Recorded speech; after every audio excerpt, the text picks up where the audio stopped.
Oke, baik, kita mulai ya. Assalamualaikum warahmatullahi wabarakatuh. Selamat sore semuanya.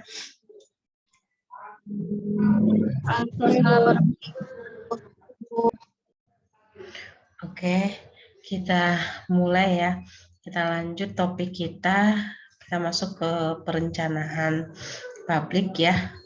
Kita masuk dulu dalam tahapan-tahapan dari akuntansi sektor publik. Nah, yang dimulai pertama itu adanya perencanaan publik. Nah, di perencanaan publik ini kita masuk tentang teori perencanaan.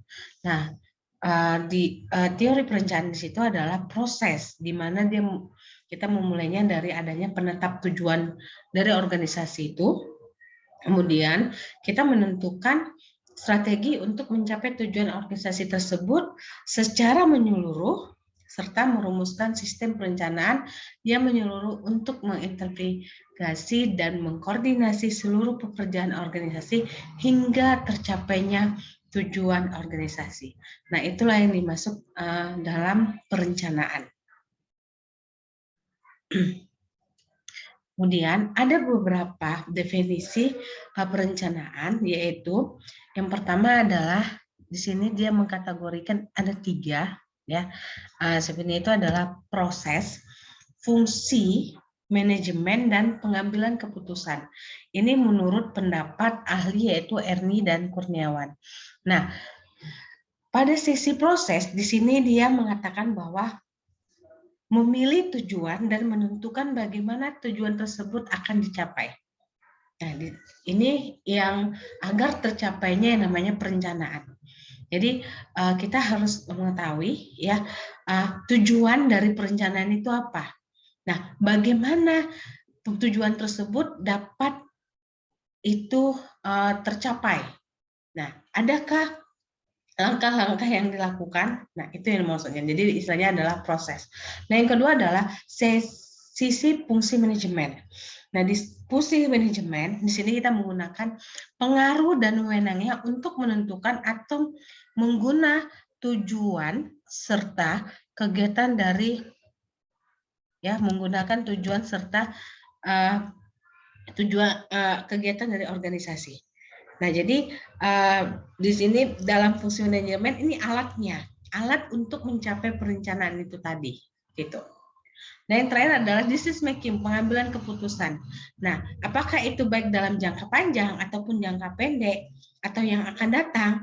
Nah, kita harus mengetahui apa yang akan dilakukan, bagaimana melakukannya, kapan dan kepada siapa kita melakukan perencanaan itu tadi. Nah, jadi inilah 3 hal yang harus kita perhatikan dalam melakukan suatu perencanaan. Ya. Oke, kemudian lanjut. Nah, jadi berdasarkan dimensi, pendekatan dan koordinasi perencanaan, pembangunan di sini kalau kita lihat ada jenis perencanaan, yaitu pertama perencanaan makro. Nah, makro berarti di sini perencanaan yang dilakukan secara menyeluruh. Gitu. Jadi semua aspek yang dilakukan, jadi menyeluruh dia. Nah, yang kedua adalah perencanaan sektoral. Jadi di sini berhubungan dengan merencanakan suatu karakteristik atau tujuan saja. Jadi tujuannya untuk mengetahui karakteristik dari yang kita inginkan. Itu perencanaannya. Nah, kemudian ketiga adalah perencanaan regional. Nah, berarti ini menentukan pada aspek lokasi kegiatan yang ingin dilakukan. Jadi misalnya secara regional satu gitu.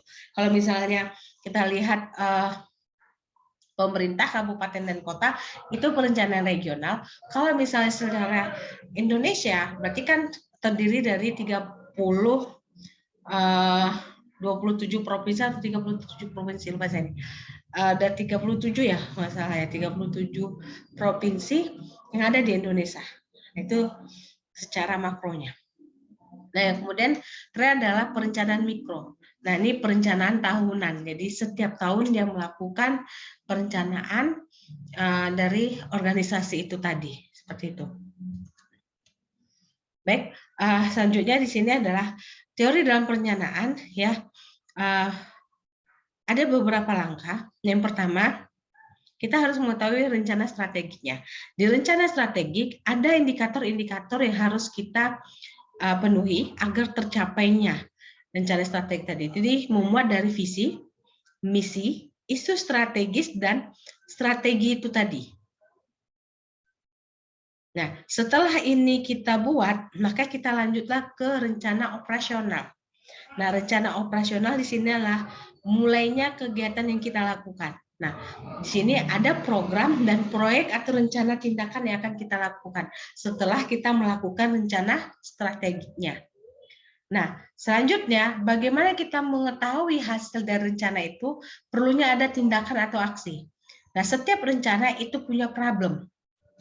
Nah, bagaimana caranya kita untuk memperkecil masalah tadi, ya kan, agar perencanaan kita itu tercapai, tidak gagal bahasanya tadi. Baik, kita lanjut. Nah, dalam sistem perencanaan pabrik di sini bahwa setiap organisasi itu direncanakan disusun secara hierarki sejalan dengan struktur organisasinya. Makanya jenis rencana tadi dimulai adanya rencana strategik dan rencana operasional yang kita bahas tadi tentang rencana strategi dan operasional. Nah, kemudian pendekatan dalam sistem perencanaan itu meliputi dari politik, teknokratik, ya, partisipatif, top down dan bottom. Nah, selanjutnya, ya, apa aja sih tahapan dalam perencanaan pembangunan? Yang pertama, kita di sini harus melakukan penyusunan rencana, ya kan? Contohnya, pemerintah ingin membangun jalan tol. Nah, jalan tol yang dibangun itu dari mana ke mana? Dari daerah mana, daerah A atau ke daerah B atau ke daerah C? Nah, kita lihat dulu pertama yang sudah dari Belawan ke Amplas, nah kemudian masuk dari Amplas, ya istilahnya menuju ke Tebing. Nah kemudian dari Amplas, ya istilahnya Tanjung Merawa menuju ke Tanjung Mulia menuju ke Binjai. Nah sekarang udah masuk Binjai menuju ke Stabat. Nah, Stabat sudah masuk lagi, jalan kemana lagi? Jalan tol belum ya, ke Aceh ya? Belum ada. Tapi kalau yang dari Tebing ke Prapat sudah mulai ya, sudah dijalani ya katanya gitu. Tuh. Nah, penetapan rencananya, jadi berlangkah dia. Itu tadi. Nah, pengendalian pelaksanaan rencana, pasti ada kendala dalam proses pelaksanaan rencana itu tadi. Nah, perlulah di sini kita melakukan evaluasi supaya tidak terjadinya kegagalan dalam perencanaan itu tadi. Ya, mungkin kadang waktu yang pasti akan mempengaruhi. Ya, istilahnya ketepatan waktu, yang akhirnya tepat waktu jadi mundur, ya, mungkin ada problema. Ya, sisi lain mungkin kondisi keadaan geografis daerah tadi bisa juga dalam pendanaan ataupun sumber daya manusianya. Seperti itu. Nah, kalau kita lihat siklus perencanaan pabrik ini, nah kita mulai dari evaluasi hasil perencanaan tahun lalu dan penetapan prosedur perencanaan. Nah, jadi pemerintah akan melakukan, ya, Bu, ini kalau istilahnya sudah terjadi. Nah, tapi istilahnya walaupun apa, nah kita akan juga sebelumnya akan melihat kenapa kita perlu melakukan evaluasi? Ya, mungkin ada suatu daerah yang sudah dilakukan kegiatan tersebut. Nah, itu bisa menjadi masukan buat kita supaya tidak mengalami kegagalan dalam perencanaan. Ya, jadi makanya perlunya kita melihat ini ya, perbandingan-perbandingan yang dilakukan. Maka rata-rata pemerintah daerah kalau untuk membuat sesuatu, nah dia akan melihat mana deh negara yang melakukan kegiatan yang sama dengan di Indonesia. Nah tujuannya adalah perbandingan. Apa yang membuat makanya studi banding? Apa kegagalan yang dilakukan oleh mereka menyesuaikan dengan kondisi tempat dari daerah Indonesia itu sendiri. Nah, yang kedua adalah organisasi pendukung perencana. Nah, ini adalah SDM-nya. Siapa yang terlibat dalam ini ya, kegiatan perencanaan kita itu tadi. Nah, kemudian yang ketiga adalah penetapan asumsi perencanaan. Ya. Kemudian keempat adalah kriteria ya, evaluasi hasil perencanaan atau SPM. Kemudian yang kelima adalah penyusunan indikator program. Kemudian yang keenam, di sini ada penyusunan kertas kerja perencanaan strategi dan program. Nah, yang ketujuh, lanjut dengan partisipasi masyarakat dalam perencanaan atau musrenbang. Nah, selanjutnya pada tahap ke-8, penentuan usulan perencanaan strategi. Kemudian yang ke-9 adalah penentuan draft skala prioritas dan plafon anggaran. Kemudian yang 10 adalah penentuan usulan rencana program kerja. Nah, yang ke-11 itu adalah penyelesaian draft dokumen perencanaan. Kemudian yang ke-12 adalah pembahasan draft dokumen perencanaan. Terakhir ada yang ke-13 adalah penetapan dokumen perencanaan. Nah, jadi di poin 13 ini adalah perencanaan benar-benar sudah siap untuk dilakukan dan perencanaan sudah disahkan gitu. Nah, kita masuk di teknik perencanaan ya, menurut si Frank dan Judith Gesles ya tahun 98 bahwa katanya ada beberapa praktik dari perencanaan pemerintah daerah. Yang pertama adalah basic goal, harus tahu itu. Nah, kemudian studi dan analisisnya, ya. Kita melihat dari teori sebelumnya dan analisisnya. Yang ketiga ada plan, perencanaan atau kebijakan dari pemerintah tersebut, ya. Kemudian kelima adalah implementation dan effectuation, ya, implementasinya dan pengendaliannya ya situ. Kemudian adalah monitoring, pengawasan dan feedback atas perencanaan yang dilakukan. Nah, kalau kita lihat di sini pada 3 tahapan perencanaan itu adalah memeriksa inventaris dan kecenderungan dalam masyarakat. Nah, jadi kita harus benar-benar melihat inventaris yang kita butuhkan dalam membuat suatu perencanaan. Yang ketiga adalah memeriksa permintaan. Nah, kita harus mengetahui apa sih permintaan masyarakat, kebutuhan masyarakat saat ini.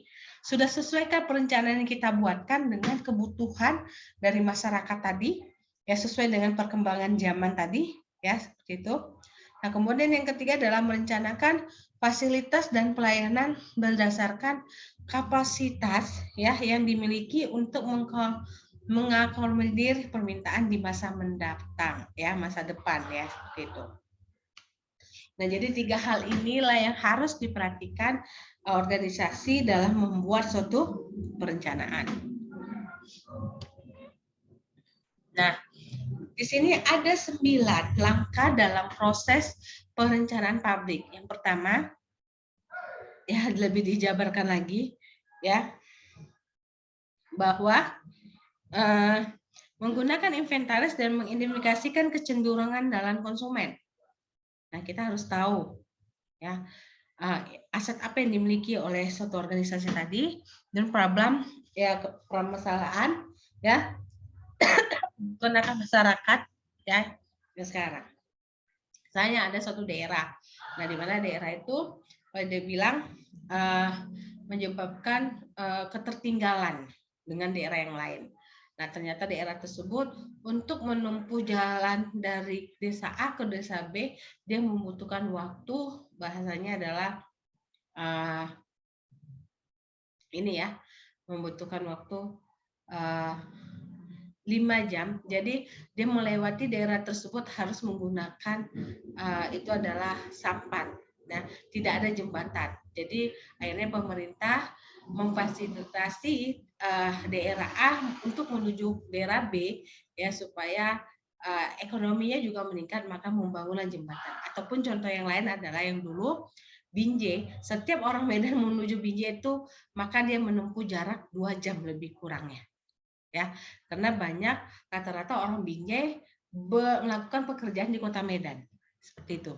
Nah, akhirnya pemerintah membuat satu solusi adalah dengan membangun jalan tol. Nah, jadi dengan kendaraan mobil ya untuk melewati jalan tol tadi lebih cepat dengan waktu berapa? Setengah jam. Lebih kurang.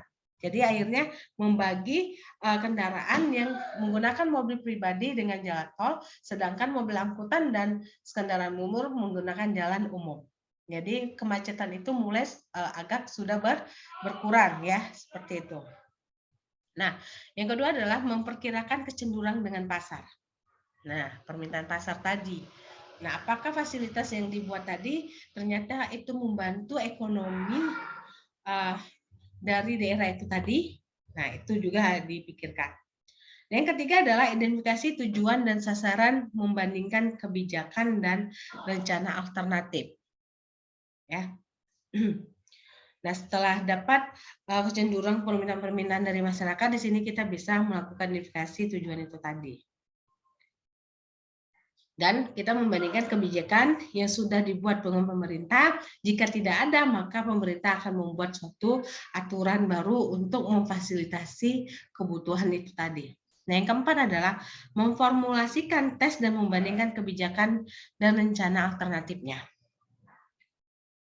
Selanjutnya yang kelima, kita di sini dilakukan membandingkan dan mengevaluasi alternatif kebijakan dan rencana tadi. Kemudian yang keenam adalah menyeleksi kebijakan atau rencana yang paling dapat diterima. Nah, ketujuh, mempersiapkan elemen-elemen rencana secara detail. Nah, kedelapan, melaksanakan rencana melalui peralatan publik dan swasta. Nah, yang kesembilan adalah mengevaluasi rencana terus-menerus dan proses yang dilakukan. Tuh. Baik. Nah, kita lanjut. Ada juga langkah dasar dalam perencanaan pabrik untuk membuat suatu jenjang suatu organisasi. Yang pertama adalah bagaimana caranya kita menetapkan sasaran. Nah, di sasaran itu hal yang paling kita perhatikan adalah apa yang ingin dicapai suatu organisasi. Itu dulu. Agar tujuan tadi itu tercapai dengan perencanaan itu tadi. Jadi harus sejalan. Perencanaan itu harus sesuai dengan tujuan yang diinginkan dari organisasi tadi. Dan yang kedua adalah merumuskan posisi organisasi pada saat ini. Nah, di sini organisasi harus melihat sumber daya yang dimilikinya, kemampuan sumber daya tadi. Apakah sumber daya itu mendukung untuk mencapai tujuannya tadi? Tuh. Kemudian sumber daya alam lagi. Nah, jadi organisasi bisa langsung mengetahui apa kekurangan dari untuk mencapai tujuan organisasi tadi. Ketiga adalah mengidentifikasikan faktor pendukung dan penghambat menuju sasaran. Nah, di sini organisasi itu harus lebih tahu gitu. Istilahnya dalam merencanakan pasti ada kendala. Nah, tujuannya agar bisa memperkecil problem tadi dan kegagalan dalam perencanaan tadi tidak terlalu besar atau sebelum terjadi sudah dibuat penyelesaian kendalaan itu tadi seperti itu. Nah, ibarat sedialah payung sebelum hujan. Nah, seperti itu. Jadi kita bisa agar tujuan itu tidak terhambat gitu ya. Cuman penyelesaiannya yang harusnya berlalu 2-3 bulan akhirnya bisa diselesaikan satu bulan. Jadi kita sudah menyediakan alat untuk menyelesaikan faktor kendala itu tadi. Nah, kemudian selanjutnya adalah menyusun langkah-langkah untuk mencapai tujuan. Nah, kita harus memiliki alternatif tadi. Jika pakai alternatif A tidak tercapai, kita punya alternatif B. Dan kita punya alternatif C. Jadi harus memiliki berbagai alternatif untuk mencapai tujuan dari perencanaan organisasi.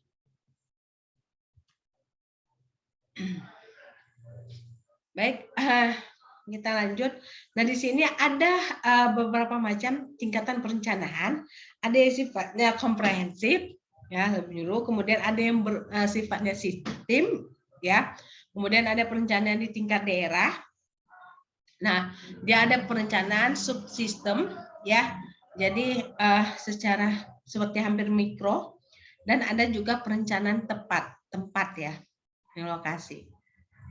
Ya, ini jenis dari tingkat perencanaan.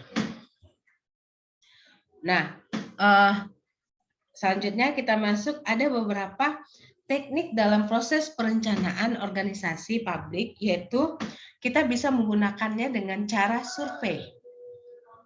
Nah, kita datang ke lokasi, ya kan, di mana yang akan kita buat suatu perencanaan tadi. Nah, apakah memang di daerah itu membutuhkan perencanaan yang kita akan buat seperti itu?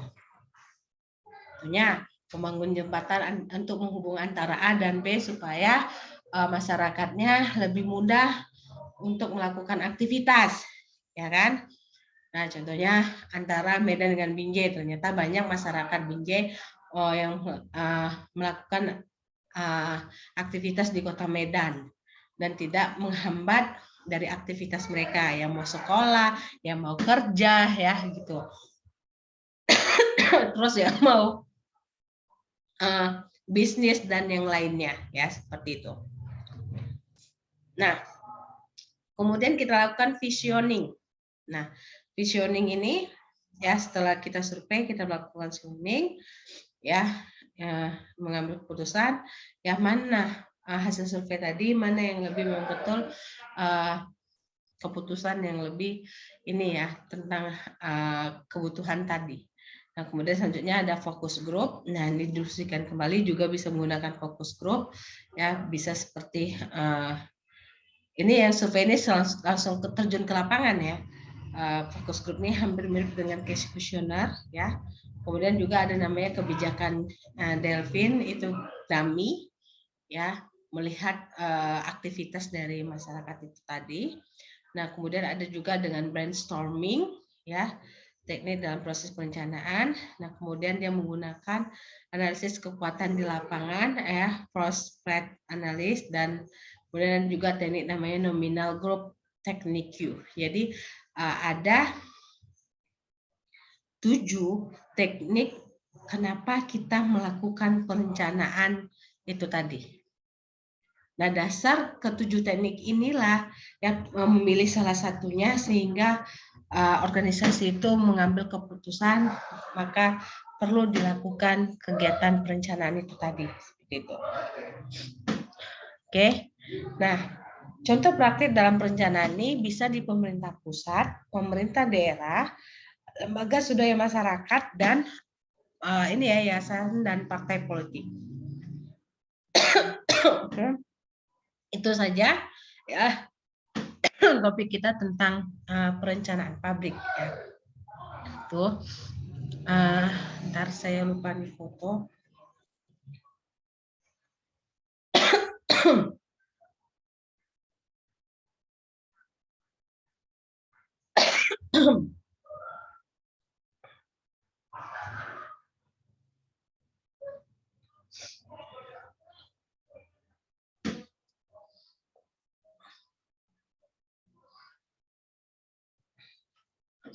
Baik.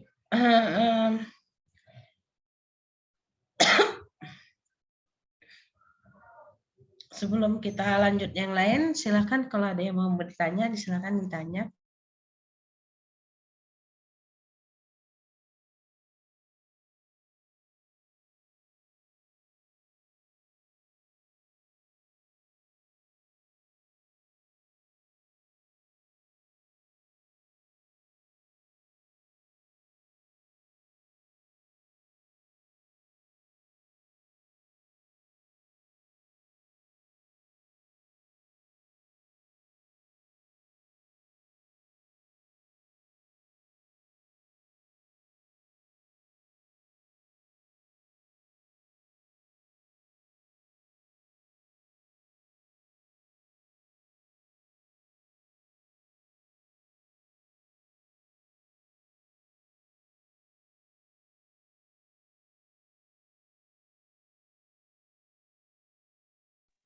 Maaf Ibu, suaranya nggak kedengaran Bu. Oh ya, sorry, saya ini kan. Boleh, silakan ditanya. Minggu depan kita memang itu offline ya?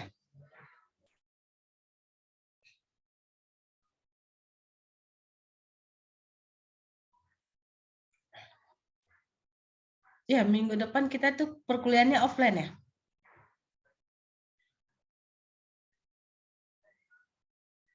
Halo? Dengar suara saya kan?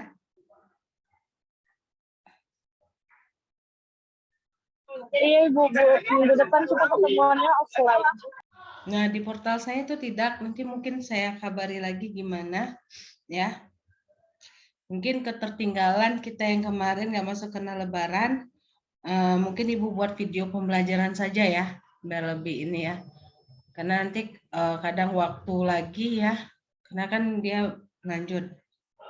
Jadi di pertemuan kita yang offline itu mungkin kita bisa diskusi lebih ini ya, lebih semua apanya ya, menutupi yang kemarin. Yang video-video ada yang kurang dimengerti seperti itu.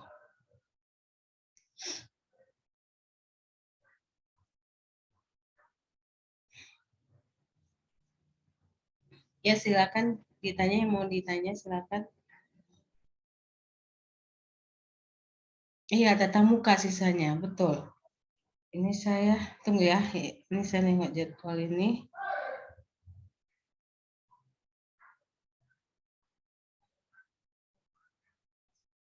Oh ya, berarti kita nutupnya dengan video aja yang saya buat ya. Ya nanti videonya sini. Jadi mulai minggu depan kita udah mulai bahas yang itu, tapi kita membahas yang hasil dari video itu mana yang tidak mengerti ya. Nanti silakan di ini. Oke, ada yang mau ditanya? Silakan.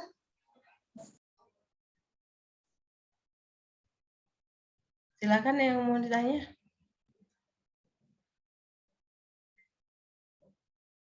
Ini tidak ada yang mau bertanya. Itu bahannya sudah ada Ibu kasih ya, nanti mungkin kita akan bahas itu ya. Mungkin nanti ada tambahan hasil-hasil penelitian ya, mungkin nanti. Ya silakan diaktifkan videonya. Ini kenapa nih semua?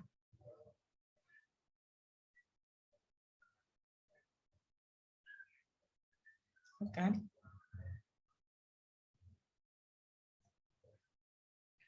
Oke, kalau memang tidak ada bertanya, izin Mbak bisa ya, mohon maaf kondisi saya nggak fit. Nah, sisanya sekalian saya ganti dengan video yang 2 kali kita tidak masuk, 2 minggu ya. 2 minggu tidak masuk, seperti itu. Mungkin saya kirim nanti videonya setelah saya selesai rekam, seperti itu aja. Supaya nanti minggu depan kita udah mulai masuk topik baru dan kita membahas hasil video-video pembelajaran itu ya, bagi Anda yang tidak mengerti. Tapi nanti gini, kita untuk ujian UTS itu setelah selesai kita perkuliahan, ya mungkin nanti ujiannya adalah take home, kita masuk ke materi sampai kita menyelesaikannya. Nanti Anda take home, jadi tinggal lebih enak gitu ya, biar kita tuntaskan materinya ya. Karena kan kemarin itu kendalanya adalah di bulan puasa ya, karena juga belum stabil ya kondisi jadwal ya seperti itu dan KRS Bapak Ibu semua. Kalau tidak ada lagi ditanya, kita tutup. Sebelum saya tutup, silakan Anda yang mau ditanya.